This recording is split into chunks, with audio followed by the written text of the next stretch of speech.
Torpedo, NTDO 212, complex. DPS, go. Inco, go. PUS, go. Surgeon, go. Booster, go. Copy that. We have a go from you guys. This is Talking Sound. Well, hello everybody, and welcome to the Talking Sound podcast. I am Chris Jordan, your host, coming to you from Austin, Texas this week.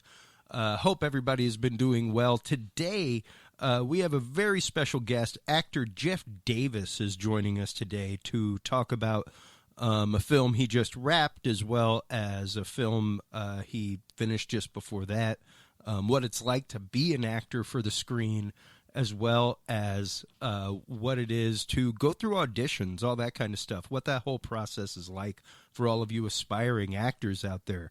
Before we get to Jeff, please do remember that the Talking Sound podcast is brought to you by Audible. If you're a fan of audiobooks like me and just don't have time to turn the page anymore, Audible is a great solution. Go on by audibletrial.com/Talking Sound to get your free 30-day trial of Audible.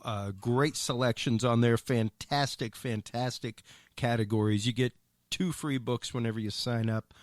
Go check it out right now. 30 days free. audibletrial.com/Talking Sound. With us on the line today from L.A. is Jeff Davis, actor who just finished shooting the movie Outrage in Houston. So, welcome.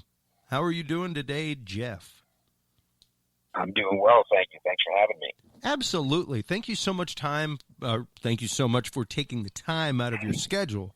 I know that you just got back all of a couple days ago, and with the time change and everything, and especially after an exhausting shoot schedule, it can be more than rough to find time to decompress. So thank you so much for taking the time out of your schedule to chat with us today. That's my pleasure. Thank you. I guess before we get into the nitty-gritty of things, Jeff, share with our audience a little bit about you, your backstory, how it was that you came into acting and for the love of acting, and how it is that you came to live in L.A. doing what you do.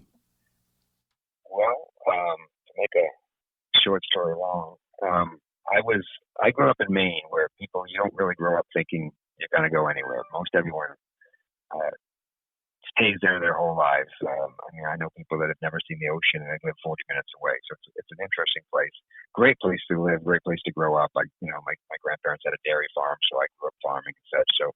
But in my early 20s, somebody turned me on to an acting class. And so I went and took it and did a play and kind of got the bug, but still kind of put it on the back burner, didn't think much about it. And then a couple years later, I was sitting there, I owned a business. I was sitting in the back watching TV one day, and I saw this girl that I had done the play with, who she was on a soap opera. And, life was good. I owned my own business. I had a steady girlfriend. All these things were, everything was good, but something was missing. So when I saw her, I thought, that's what I want to do. So being a businessman, and not that, I was 28 years old by then, I sat down and said, how am I going to approach this? And I started getting acting backstage West and such sent to my house in Maine, started selling off my business and planning my trip. And I just sold everything and flew to LA. I stopped in Arizona for a month to visit my dad, who had moved out there. I went to a swap meet, bought a car and a set of golf clubs, and drove to Los Angeles. And I just dove in head first. Just started auditioning from day one. And the rest is history. It took me a little longer than I had hoped, which people need to realize that, you don't hop into LA and just make it big overnight. If you do, you're probably not going to last. So I got married 3 years after I got to LA and had a son, my first, and that slowed things down a bit. So I had to find a way to pay the bills. And for years I struggled and worked and kept, plugging away. And then my youngest, turned 16, got his driver's license, and I'll tell you, the last 6 years since that happened, it's kind of opened things up. It settled my life down, and I've been booking a lot more, and my career has finally started to move a little bit more rapidly in the right direction. So that's, in a nutshell, that's me. And the reason I love asking people that is it's always such a familiar story. I've yet to find somebody's story that I haven't found something familiar with their journey in finding their path. I truly believe it's one of those, once you find the path you're supposed to be on, you just know. I'll tell you, I was in LA. I had been here for about a year or so, and I had done a few little things, some background work and a couple of low budget films. Like I did a vampire movie, and I was kind of homesick one day, and I went to Johnny Rockets. I don't even know if they're around anymore. I went to a Johnny Rockets. I had about $10 on me, and I was broke and just kind of down in the dumps. I bought myself a bowl of fries and a shake, and I sat there, and tears almost rolling down my cheeks. I realized, you know what? It might not be easy, but this is where I belong, and that's when I knew I had made the right move. I don't know what made me realize it, but I just sat there and said, this is where I'm going to stay. And here I am 20 some years later. Yeah. And it's, what I loved about your story was it was very much like my own, straight up. When I was 28 years old, I had about $100 in my pocket and a free round trip airline ticket anywhere in the country and two good friends that lived in Portland, Maine.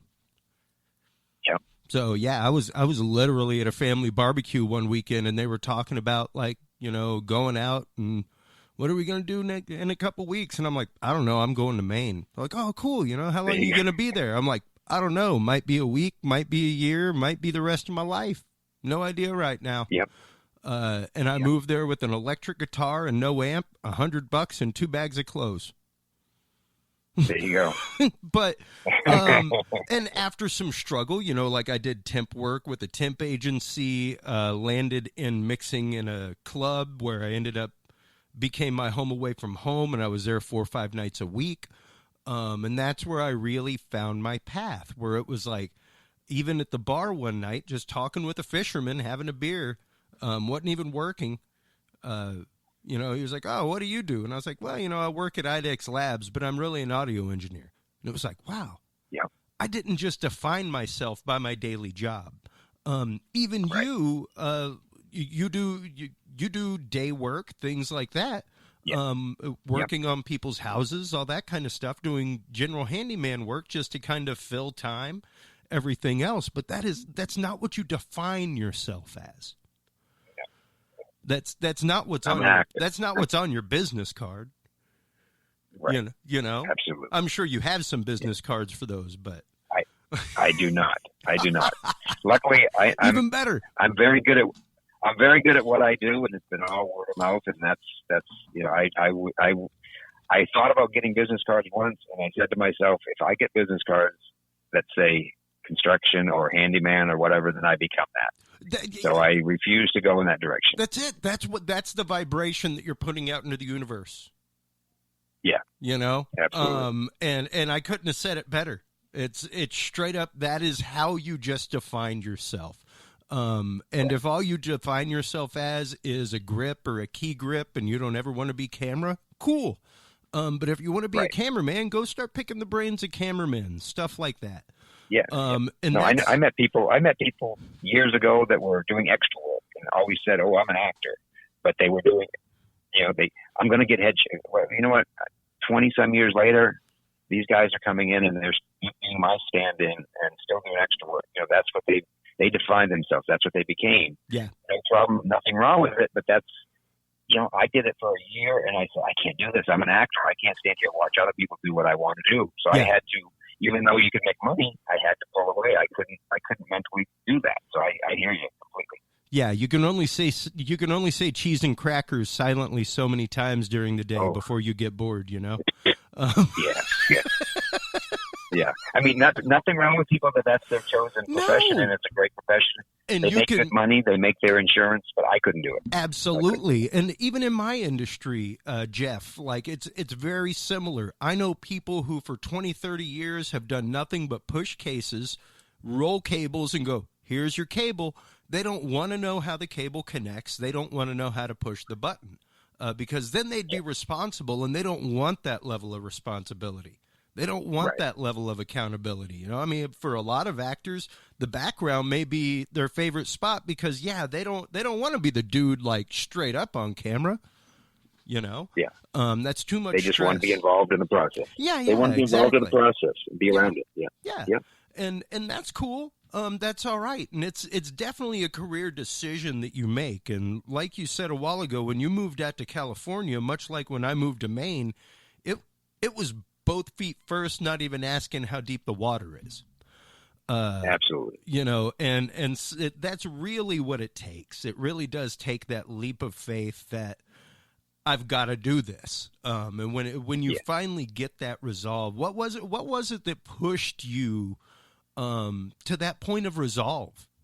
Because, you know, sure, like you were saying, I mean, Maine is one of those places. My family comes from Mamou, Louisiana, a one red light town. And it's one of those where you find very few people that leave Mamou, Louisiana. Yeah, I was saying the same thing. I don't, you know, like I said, the exact defining moment, I saw this young woman. Her name's Laura Bonarigo, and she was from Portland, and she had gone to New York and booked the lead on, I believe it was One Life to Live. And that day, I saw her, and I said, that's what I should be doing. That's what I want to do. And that was my defining moment. I mean, if I ever run into Laura Bonarigo again, I got to let her know that she's the reason I'm doing what I do today. We had done a play together in Portland, and you know, I thought she's not doing anything different than I did. You know, I mean, she was more well trained or whatever. I'm not a trained actor. I just knew I liked it, and like everything in life, I learned by doing. So like you said, I jumped in feet first, and I learn as I go, and that's what I did. And you know what? No looking back. Yeah, absolutely. And I love the fact that you say that you went blindly and no looking back, because it is that, like we said a while ago, that leap of faith, that just knowing what you are supposed to be doing and who you are as a person. And when people ask me about getting into the business, I always tell them, if you don't feel like you have to do it, if it's the only thing that's going to make you happy in life, then don't do it, because it's not. Yeah. It's not what people think it is. Yep. You know, there's good times, there's bad times. There's a lot more struggle than there is success. Yep. And even when you have success, it can be followed up by failure and struggle, you know, right after that. So you've got to just do it because you love it, because you feel like you can't do anything else. And that to me, without that, you're not going to be happy. Yeah, and absolutely, you've got to be fulfilled in it, and it's got to be that point very much that you are compelled to do it. You can't not. Yeah, do it. It can't be a financial reason. I mean, if you want to be an actor because you want people to love you and you want to make a lot of money, you're not going to be happy for one thing. Another thing, you're not going to do well. Yeah. Because the worst thing you want to do is go into an audition thinking, oh, if I get this, I'm going to be rich. You know, I mean, that's just not the right motivation. Yeah, no, exactly. It has to come from, at least I think, an artistic, a pure place. Like I said, it's got to be something that is a compulsion. Like I explain it to people because they're always like, dude, how are you so happy like every single day on site? And you know, you're in the industry. You're pretty hard pressed not to find like a jaded cameraman. You know. Oh no, there's jaded people in every part of the business. The most I find are in wardrobe, and I always wonder, why are you doing this if you're so miserable? You know, you don't have to be here. You know, and that's just it. I'm like, I've been doing this. Like, I'm 44, and I've been doing it since I was 20. So what? Like, I get paid to play with people's expensive toys all day. I could have a real job, you know? Like, instead, people pay me money to travel the country and do what I love every day. Like, that is not a job to me. That's not work. That's what I say. It's not. Yeah, if you love what you do, it's not work. And Well, that's you. And it doesn't matter if you could be a plumber, you could be a sanitation worker. If you go to work with a smile on your face and you enjoy what you're doing, it doesn't matter what you're doing. You're successful. well, and one of the big points of advice that I give to people all the time after 20 years of being an audio engineer, working with bands, working with musicians, things like that, is, and the one thing I hear all the time is, dude, I just hate my job, man. I just need the break. I just need the break. Yeah. I'm like, look, you need to see your job as a means to an end. Your job is how you pay your bills. Your job is how you get the money for strings so you can go out and play on Friday night. Toulouse-Lautrec was almost unknown until after his death. Welcome to being an artist. That's the struggle of an artist, and your job is a means to an end. It's not what defines you. It's how you get from point A to point B. So it's putting it in, like you said, moving to California. It was a long stretch for you before breaks started happening. Break that process down for us a little bit, because like you said, so many people go out there pie-eyed, thinking that it's just going to happen, because that's what you do. You move to California and they pat you on the back and they give you a contract and you're on camera. Welcome to town. Yeah. Extra line is right over there. There you go. And and there's nothing when you get to town, if you haven't been on set and you haven't, you've done, most people come here, they've done a local commercial or local theater and they have no idea how it works. Doing some extra work when you first get here is not a bad idea, because you can get to see what happens on set. So when you do get there, you can handle yourself.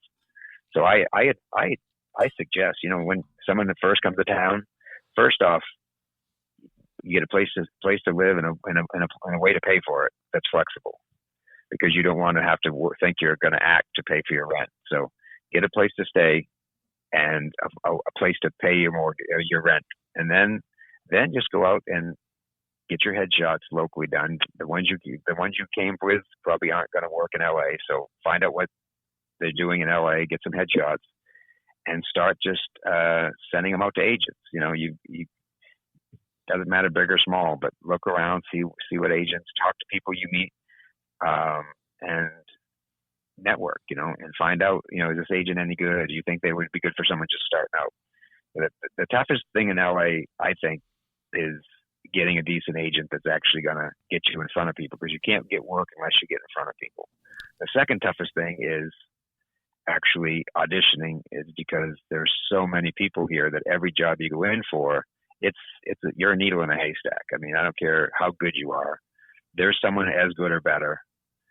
So there's so many different things that go into you getting a job. Commercial agent's the best way to start, because commercials can pay your rent. You get a couple good commercials running, you've got money coming in on a steady basis to pay residuals. Yes, exactly. That's a good one. Yeah. No, I've done, I think, 50, 60 commercials in the 20-some years I've been out here. So yeah. And exactly what are you looking for in an agent? Now, I know you were just saying, like, a commercial agent could be a really good tie-in whenever you first get into town, because that's going to be something that's going to immediately give you residuals, things like that, where there's a steady monthly income, even if it's $50, $100, whatever. And it's easier to get a commercial agent than a theatrical agent, and because now if you come out here and you're young, if you're 18, 19 years old, then you know what, you've got a much better chance of getting in the doors, because you're a fresh new face, and that's what they're looking for. So if you're young, but you got to get the commercial agent first, and then talk to them as you get going. If some people, I was never much for acting classes. So I learned by doing, but if you take an acting class, talk to the other actors, watch people, find out who's actually working, and ask them, ask questions. It doesn't hurt to ask. People are always afraid to ask people, but that's the only way you learn anything, is by finding out what other people are doing and who they're dealing with. I get my best, my commercial agent that I've had now for 20-some years through, I went on a commercial shoot and I got talking to one of the other girls in the shoot, and she goes, "Oh, you know what? You know, Paula would love you over at Coast to Coast. Come on, and I'm going to take you by and meet her." Boom. I've been with them ever since. Theatrically is another story. It's you can get a manager, you can get an agent, but it doesn't mean they're going to do you any good. You've got to hustle on your own still. Too many people also come out here and they sign with an agent and then they sit back and wait. Even at this point, I've been doing it for 27 years. Every night I'm on the computer. There's different services, Actors Access, which is connected with the breakdowns. There's LA Casting. I go on every night and submit myself for anything that I think I'm appropriate for. And I get a lot of auditions that way, above and beyond what my agent and my manager get me. So, meeting people. I mean, these last two movies I actually met people through Facebook. I did one of the movies through a guy, he was casting, and I said, "Hey, I would love to read for your movie." That was the Brazos, Showdown on the Brazos. And then after I get there, I became kind of an in with all these Texas people. Another guy who was doing Outrage, he actually said, "Can I come meet you? I would like you to consider coming and doing my movie."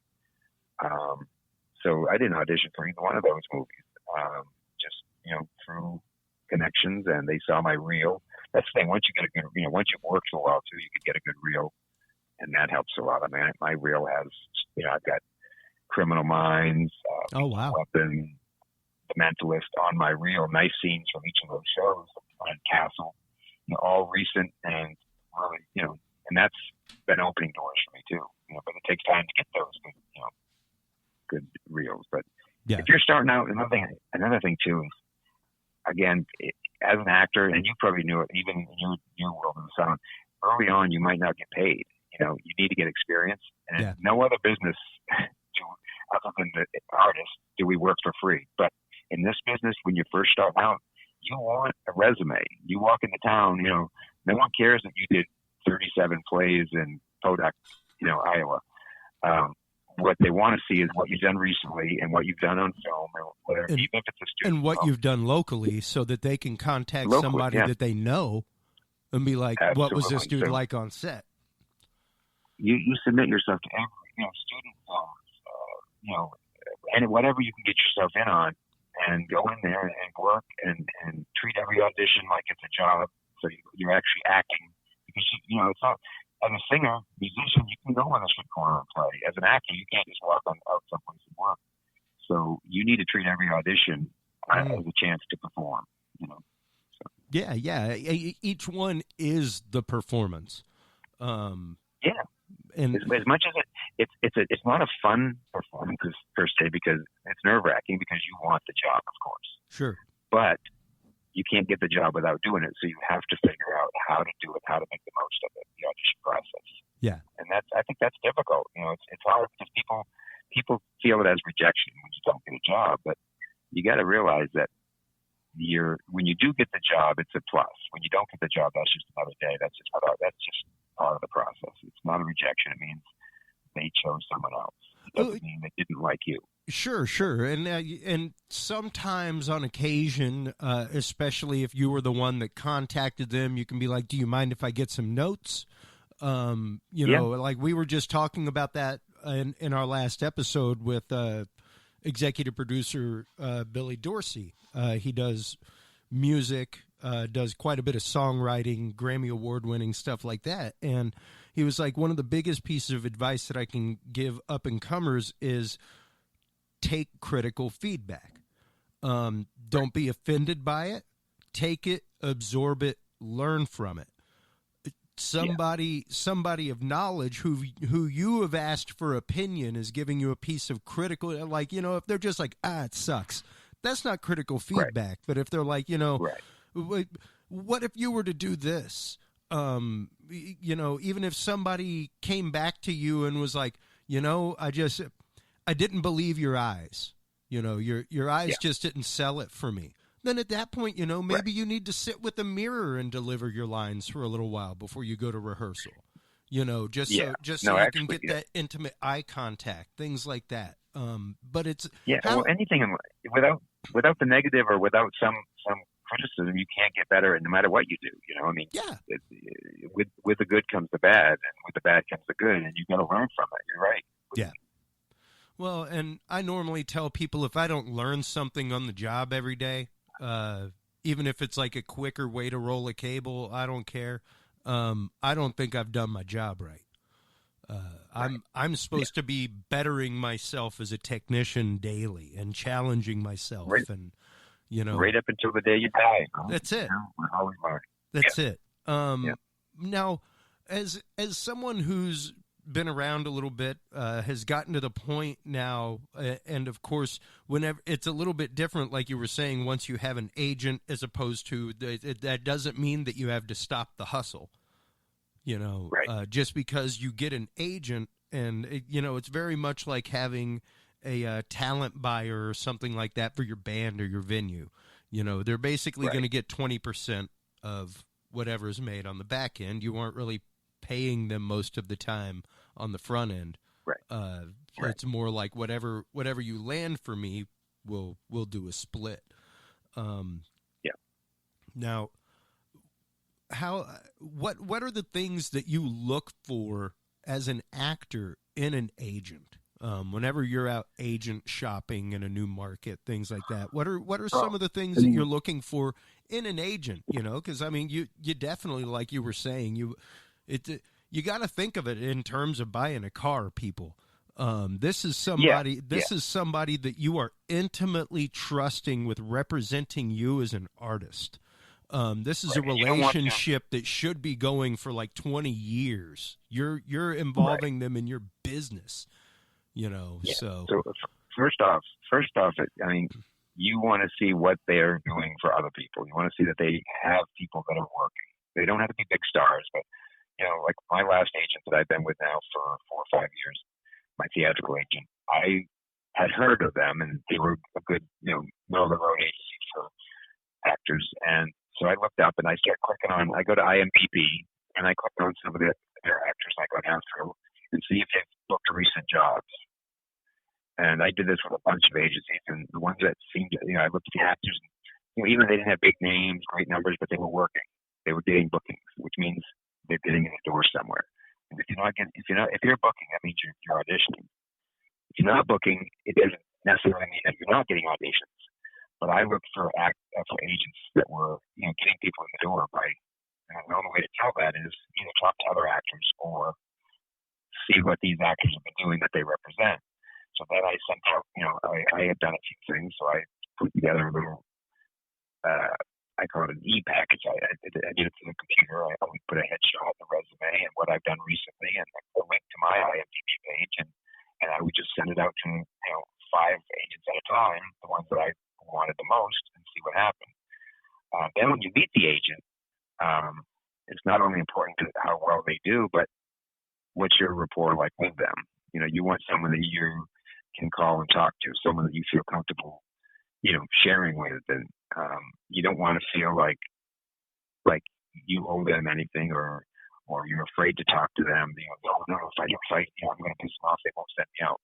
That can't be the vibe. The vibe has to be, we work together. They work for you. And a lot of people just, the first agent that accepts them in the door, they go, I got an agent, which is great, but at the same time, it doesn't do you any good if they're not going to work for you. So it take time, need to try to get meetings with more than one, and see which one fits. Like anything you do in life, just like you're getting married, you don't just marry someone because she's beautiful or because she's rich. Usually it's because you're compatible. And I think it has to be the same way with someone you work with, especially an agent.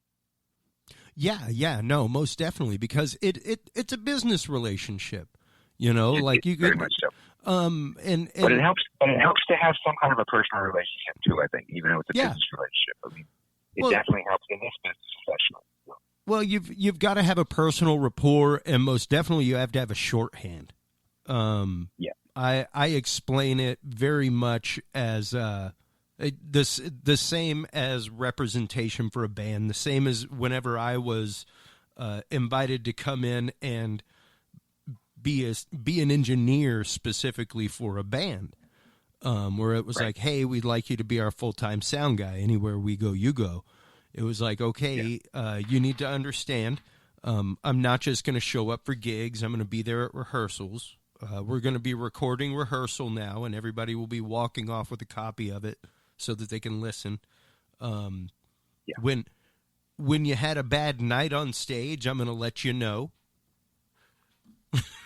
and I'm going to hold you like, consider me part of the band and a producer now. I'm going to give you unbiased feedback. And I'm going to be there on your coattails the whole time. Right. So, hopefully and you can all move forward. Yeah. And it's very much the same way with an agent, I find. It's somebody that you need to be able to, whenever they call, have a comfortable conversation with, that kind of Absolutely. stuff. So, now when it comes to audition, like you were saying, that's one of the hardest parts. One of my favorite stories in the world is the story of Phil Collins' audition for Genesis, because he, of course, was not originally in the band. And whenever he went, he was one of the first people to show up before the band did and everything. But then he let everybody else go first. Yeah. And went in and it sat outside the door all day, packed a lunch, sat there and ate, and listened to what every single drummer did. Right. And then went in and did something totally different. So he was the first face they saw, the last face they saw, and he blew all the other drummers out of the water. Great technique, just beautiful. Right. What are the ways that you prepare for an audition? Because, like you said, it's different than the actual job. A lot of camera acting is actually hurry up and wait. But absolutely. But the audition, how do you prepare yourself for that? How do you get there, and how do you handle business when you're there? Well, I think the first part is trying to get comfortable with the scene that you're reading, getting a feel for the character, reading it over and over and over. Sometimes it just hits you, boom, this is perfect for me, and it's going to be comfortable. And the lines just flow because, it makes sense. Other times you're really not sure where to go with it. Sometimes I consult other actors that I have a lot of confidence in what they do, and we'll sit down and go over it together. We might even record it a few times so we can look at it and decide where to go with it. That's for a bigger, especially on the bigger auditions, going in for a big recurring guest star on a TV show or something where it could be a serious regular type thing. Definitely want to do your homework. Some people will hire an acting coach. I've been lucky enough to get some actor friends that I feel as confident with as I would a coach. But getting as comfortable with the material. And I know people that just walk in and cold read on everything. It's like, dude, you shoot yourself in the foot before you even start. The more you know what you're getting in there, and it doesn't have to be completely memorized. Sometimes it's hard to memorize for an audition, but you want to be familiar with what you're reading, familiar with what the people opposite you are going to be telling you, and once you get in the room, you've got to. A lot of people get caught up in their own performance, and acting to me, acting isn't acting. And I know this is kind of cliche, but it's true. Acting is reacting, especially for film and television. You need to listen, even if it's an audition. You need to listen to the reader and react. And people see that if you're watching through the camera, even on an audition tape. If you're not listening to the reader, boom, it shows big time. You're acting, and you can't be caught acting. It's just you've got to react, and you've got to just be in the moment. And it's hard on an audition. That's why every time you walk in the room, you've got to remember before you start. It's not about what you say as much as it is you've got to hear the other person before you deliver your lines, and that way your lines make sense. It's different if you're doing a monologue or something. But I've been out here for 25 years. And I don't think I've ever done a monologue, but it's mostly theater and stuff. So, you've got to prepare. Know who this guy is. Bring a part of you to it every time, and just go in there and just do what you do, and just don't question yourself. Leave there knowing that you did what you can do, and if you book it, you book it. If you don't, you don't. Just forget about it. Yeah, you definitely can't let it kill you on the backside. No, too many actors, male and female. I mean, more women than men take it hard. I think, they kick themselves after. Like, oh, yes, no, you know what? You did what you did, and if you didn't do what you think you should have done, the next time you better prepare a little better and do it. And if you don't get the job, it's not because you weren't good. And that's, I mean, there are times, I walk away from an audition and say, you know what, I wasn't good at it. And that's fine. As long as you should feel it. If you don't do a good read, you should be able to tell. And it's not the end of the world. You'll do it right on the next one. Yeah. But, and you wouldn't as a performer. Yeah. I mean, if you're playing a song, you know when you get a bad note. Oh yeah. And as an actor, it's the same thing. You know, oops, that wasn't my best work. Yeah. Maybe it's good enough to get me to the next level, and then I can do it better. If not, the next time I walk into a room, I better do it better, because even if you don't do the job, this casting, if you do a good read, they're going to bring you in for something else another time. Yeah. They're going to remember you. You go in there, you're cordial, you don't talk too much, you're friendly, you're alert, you do a good performance or what have you, a good audition, and they're going to remember that. And hopefully they'll call you in again. If they don't, they don't. But that's all you can hope for. Well, and I think you also have to keep in mind that you wouldn't have been at the audition to begin with if you didn't have something they weren't interested in. That's it. Yeah. They saw your reel. They heard from your agent. Yeah. Even if it wasn't through an agent, they saw your reel. They've seen your resume. Yeah. They've got so many people to choose from, and they chose you. So that's another thing I try to tell young people. If you get an audition, you're already way ahead of the game. Yeah, the hard work's done. You've beaten out thousands of people just to get in the room. Yeah, you've already beat out. You're already in the top 20%. Right. So you better go in there and do your thing, and that's just, right. Let them know. Yeah. Yeah. Absolutely. Now, what do you do? One of the things I always like asking people is when they're off. Because, like, right now I'm looking at about a month off, scheduled, just, no gigs during this time of year for me on the calendar. So I normally let my wife go out and do her improv teaching, all that kind of stuff. And right. then I'm at home with the kid, all that kind of stuff. But even then, I am doing things to keep up on stuff. I'm doing research on equipment. I'm rewiring things to make it more convenient. I'm working on computers. What do you do in your downtime when you're not on the front side of the lens or up on stage? What do you do to keep your skills sharp, to kind of drill yourself as an actor?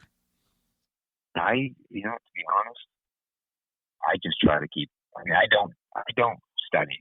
I don't take classes, because I find myself getting into my head and I start acting. I've tried different amazing acting coaches, and some people that's what that works. And for me, it comes from the heart, and it's real. It's in the moment. And not that there's any, most people want trained actors. It just doesn't work for me. I've tried it, and it doesn't work. So most people would say, I take classes. I mean, I think technique classes are good. Cold reading classes are good. But I don't think you're going to learn to act from someone telling you this is how you do it. You're going to learn by doing it. I think so. In the off time, cold reading classes, audition techniques, especially if you're very new still, is great. But what I do is I just continue to hustle and try to find any audition I can. I want to be auditioning. I want to be working. So downtime to me is not acceptable. I'm the same way. I mean, I say downtime when I'm not on the road like 40 weeks a year. I'm at home working on the podcast or the podcast network. Right. Well, there's always something in the pipes and cooking. Yeah. Well, I work on. I've got a couple projects that I'm trying to produce and stuff. So I'm constantly trying to find other writers to collaborate with. People that help finance films. I've got a horror film that I'm working on right now. I found some people in Ohio to work with me on it. They're I'm going to shoot it locally there. I'm going to make my directorial debut. So that's something I work on when I'm down. I've got a Western restitution, The Legend of Commodore Pierce, that I wrote with a partner, Jake Stetler, a few years back. Still trying to get that going, and now I'm trying to figure out a way to, because it's so hard to raise money. It's okay, let's see what I can do without a lot of money. So I'm trying to write a prequel to that with less characters that we can actually go out, especially now that I've made all these connections in Texas. I'm trying to find someone to help me write this sequel that would only have like 5 characters, and we can go down there and just shoot it without a lot of money. A lot of people that want to work, get them involved and become partners with them. So I guess if I can't get out and audition, I'm on the computer trying to make something happen that way. Like I said, every day I'm on there submitting myself for stuff. Yeah. And trying to keep the social media up. And now, in interviews like this is going to be. I've got a lot of interviews lined up. Hopefully, that's going to help keep me sharp and keep me focused. Yeah, absolutely. But it's hard. Like I said a while ago, it's hard not to hustle. Once you get the bug for it, and it really is a bug. Like I said, it's one of those. I can't imagine doing anything. I don't know that I could ever go back to a cubicle. I could possibly go back to like a live broadcast studio again because I'd get my fix. Yeah.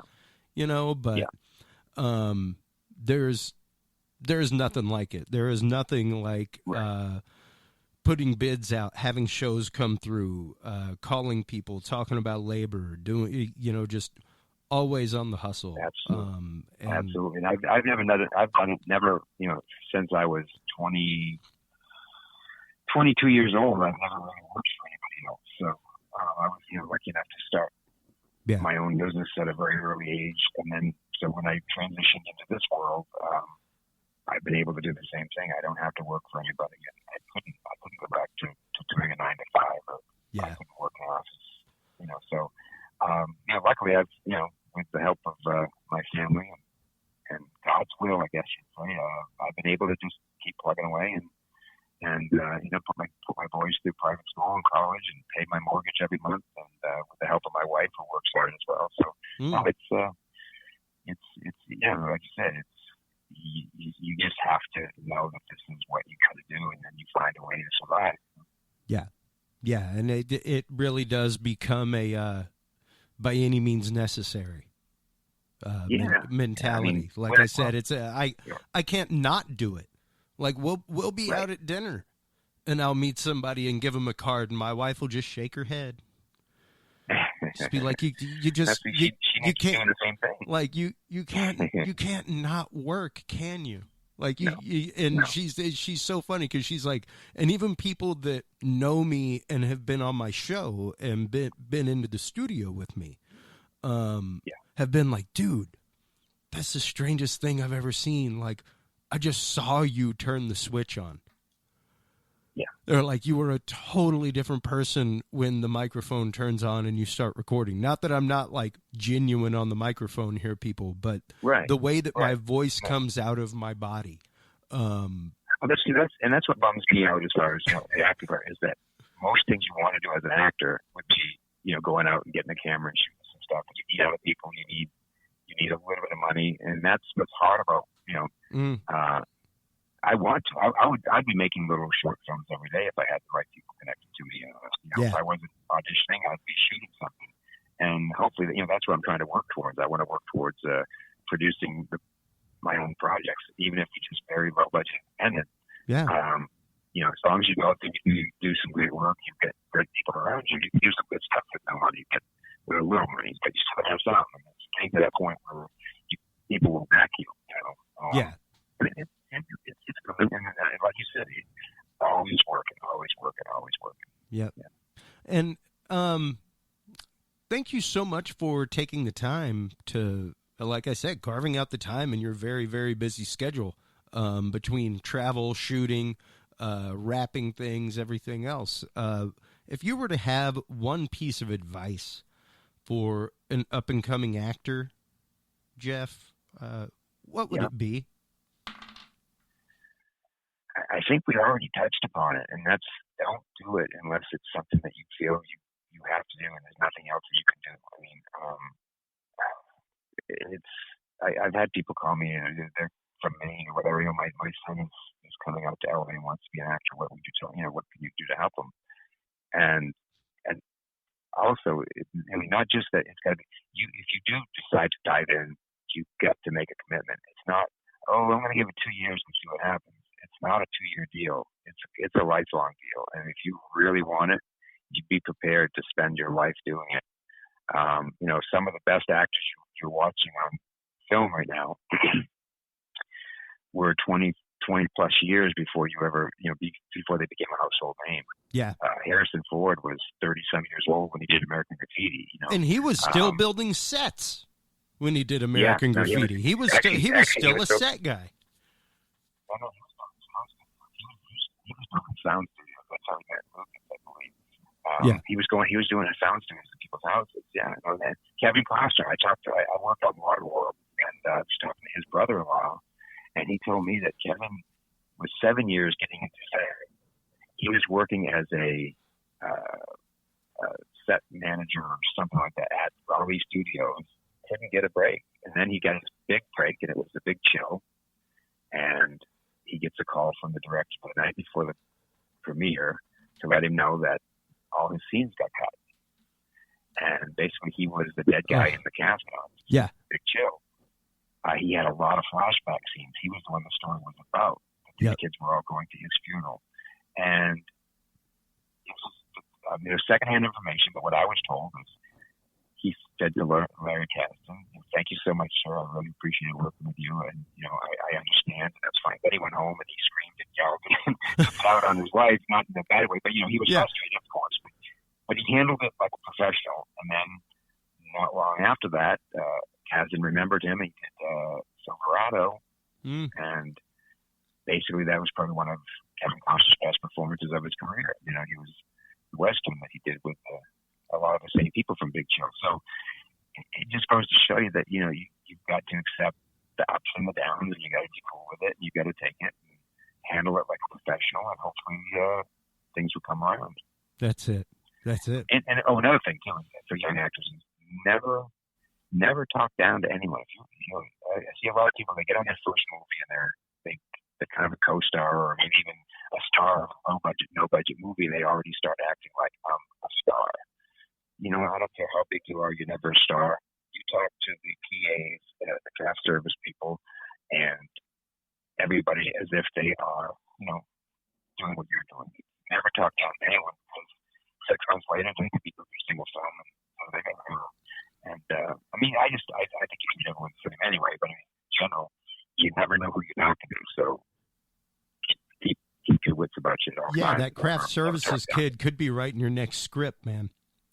You need to, you know what I mean? Ed Burns went on to do people. He was a PA at Entertainment Tonight while he was shooting his first film, which I can't remember the blank on it now, I just went dead, but it went on to win awards and such. And, you know, he was a PA at Entertainment Tonight, I believe. So you just never know. That's it. Well, once again, thank you so much, Jeff, for taking the time out. Ladies and gentlemen, Jeff Davis, actor. Tell everybody where they can go to check out films that you've been in, where they can go to book you, Jeff, all that kind of stuff. Go check out my work so you can see who you've been listening to at IMDb, which is the Internet Movie Database.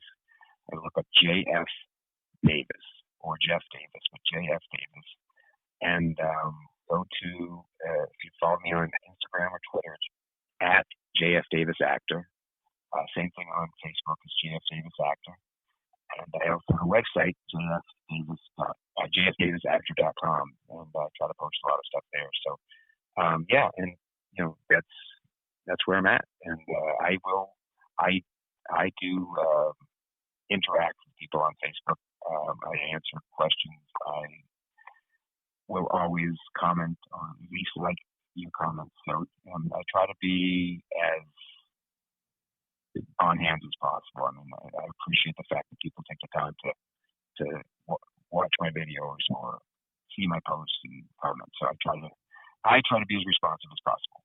Absolutely. And once again, thank you for taking the time to come on, discuss these things, kind of help crack open this end of the industry, because it's nice to be able to demystify things for people. I hope so, because it was, I came out cold, didn't know anything. So, what I've learned, I learned by doing, and hopefully if I can share that, it'll help someone else, a little bit. And that's wisdom. You do learn by doing, folks. As we go out, don't forget to keep your eyes out for the upcoming movie Outrage, featuring our guest, Jeff Davis, as well as Shootout on the Brazos, featuring Jeff Davis. Actually, it was Showdown on the Brazos. Showdown, not Shootout. Sorry, Showdown on the Brazos. And I just and on TV, I've got coming out, I just did an episode of Ratchet, which is the people who brought you one for the Focus Us. They're doing kind of a prequel story of Nurse Ratchet, and I just did a guest star on there. Oh, and nice. A show called This Close on the Sundance Channel. So yeah, I've got some more coming out. So it's nice. Great. Well, and I'm directing my first film this year. Hopefully, The Demons Within. So there's more information on my pages about that as well. Oh, fantastic. Well, we definitely want to have you back on to talk about that as things start developing, Jeff. Anytime, and as you can see, I like to chat. So absolutely. Well, please do hold the line for just a moment, and while you are on the internet checking out the great work of Jeff Davis at Jeff Davis Actor or jfdavisactor.com, please do stop on by talkingsoundshow.com. That is the home website of the Talking Sound Podcast. You can also go to talkingsoundpodcast.com. That's where you can check out all the episodes. It's where you can get all of the industry articles and news. You can also go to the Freelance AV database there, the Freelance AV directory, the only one known to exist, where if you're a freelance AV tech like me, there's an interactive map of the U.S. that will take you straight to companies that hire people like us. So stop on by, check that out. Of course, check out our parent network, hcuniversalnetwork.com. Until next time, everybody, please do remember, take care of yourselves, take care of your hearing, and until next time, keep reaching for 11. We'll talk to you soon. Bye-bye. This is Talking Sound.